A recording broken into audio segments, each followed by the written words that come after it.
Perkenalkan, saya Evi Septiana MS. Saya calon guru penggerak angkatan 6 dari Kabupaten Lampung Selatan, unit kerja di SMP Negeri 1 Natar. Kesempatan kali ini saya akan membahas tentang pendidikan yang berpihak pada murid. Demonstrasi kontekstual pemikiran Ki Hajar Dewantara. Seperti yang kita ketahui, pemikiran beliau sangat banyak bisa kita aplikasikan atau implementasikan pada pendidikan yang ada di Indonesia atau di sekolah kita. Nah, mari sama-sama sahabat dan guru hebat yang ada di Indonesia kita membahas bersama-sama. Semoga materi hari ini bisa membuat kita semakin dapat mengimplementasikannya di sekolah kita masing-masing. Nah, guru hebat Indonesia, bagaimana sih filosofi pendidikan menurut Ki Hajar Dewantara? Mari kita bahas sama-sama ya. Tujuan pendidikan menurut Ki Hajar Dewantara adalah pendidikan yang memberi tuntunan menuntun kekuatan kodrat yang dimiliki anak agar ia mampu mencapai keselamatan dan kebahagiaan yang setinggi-tingginya, baik sebagai seorang manusia maupun sebagai anggota masyarakat. Artinya, pendidik membantu, membimbing, mengarahkan tumbuh kembang seorang peserta didik dalam hidupnya agar mereka sesuai dengan kekuatan kodratnya yang ada pada anak-anak dan berkembang secara maksimal. Ki Hajar Dewantara mengibaratkan peran pendidik seperti seorang petani atau tukang kebun. Seorang petani tidak mungkin menanam satu biji benih atau satu macam saja.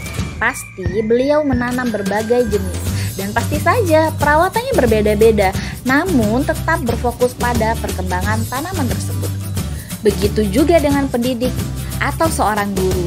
Pastinya di sekolah kita mengenal berbagai ragam budaya sosial yang bermacam-macam dan berbeda-beda. Nah, karakteristik dari siswa ini membuat kita tertantang. Bagaimana kita mengenal mereka yang banyak macamnya, yang berkarakteristik berbeda-beda, namun kita tetap berfokus pada mereka untuk mengembangkan bakat, minat, dan lainnya. Nah, teman-teman guru hebat yang ada di Indonesia, bagaimana sih peran pendidik yang ada di sekolah? Nah, kali ini kita akan membahas tentang peran pendidik atau seorang guru yang ada di sekolah. Mari kita bahas peran pendidik di sekolah.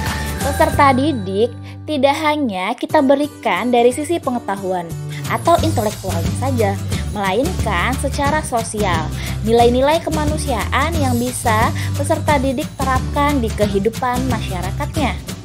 Pendidikan adalah tempat persemaian benih-benih kebudayaan dalam masyarakat. Untuk menciptakan manusia Indonesia yang beradab, maka pendidikan menjadi salah satu kunci utama untuk mencapainya. Nah, bagaimana sih peran pendidik dalam menuntun? Mudahnya seperti ini.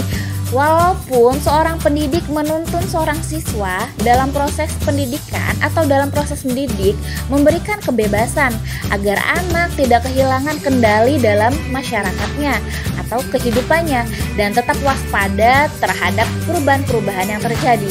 Namun kita juga tidak boleh menolak perubahan zaman yang terjadi dan kita harus terus berkembang dalam dunia pendidikan serta berinovasi. Lalu, peserta didik kita akan selalu memberikan mereka peluang dan fasilitas tentunya agar mereka terus berkembang, berinovasi, dan berekspresi. Seperti yang kita tahu, sebagaimana beragamnya peserta didik di sekolah. Artinya bahwa kita seorang pendidik harus bisa melayani segala bentuk kebutuhan ataupun metode belajar siswa yang berbeda-beda. Namun kita tetap berorientasi pada anak. Dengan kata lain, kita memberikan kepada anak untuk mengembangkan potensi bakat yang ada pada anak tersebut dengan merdeka belajar. Kita harus menyesuaikan budi pekerti sesuai dengan kodrat zaman dan kodrat alam. Di mana zaman terus berubah, kita sesuaikan sesuai dengan zaman. Namun tidak menutup kemungkinan atau tidak menutup kita menyamakan dengan zaman-zaman yang dahulu sesuai dengan kaidah-kaidah, sesuai dengan budaya lokal yang ada di Indonesia atau di tempat sekolah tersebut. Lalu bagaimana sih dengan merdeka belajar? Apa sih arti merdeka belajar bagi siswa? Nah, kita bahas ya selanjutnya merdeka belajar. Merdeka belajar artinya membebaskan peserta didik dalam berinovasi, berkreasi, bereksplorasi, berpikir kreatif, sehingga peserta didik di kemudian hari dapat berkompetisi di dalam kehidupan bermasyarakat. Peran guru di sini kita tetap pada penuntunan peserta didik. Kita mengarahkan baik dan buruknya peserta didik. Sebagaimana dalam filosofi Ki Hajar Dewantara, pendidikan yang berpihak pada murid. Guru-guru hebat yang ada di Indonesia, bagaimana nih setelah saya memaparkan pendidikan yang berpihak pada murid menurut pemikiran dari Ki Hajar Dewantara? Udah ada belum sih gambaran bagaimana kita mengenal lebih dalam lagi karakteristik yang ada di sekolah kita atau pada murid-murid kita? Lanjut nih, setelah kita paham bagaimana tentang pendidikan yang berpihak pada murid, mari kita belajar cara mengimplementasikannya di sekolah.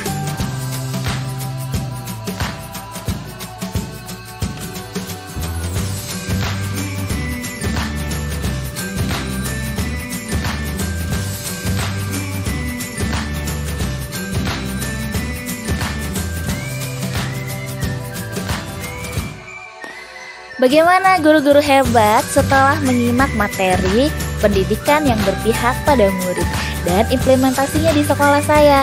Saya selaku guru bimbingan konseling di SMP Negeri 1 Natar memberikan beberapa contoh yang ada di slide saya. Semoga materi yang saya berikan bermanfaat.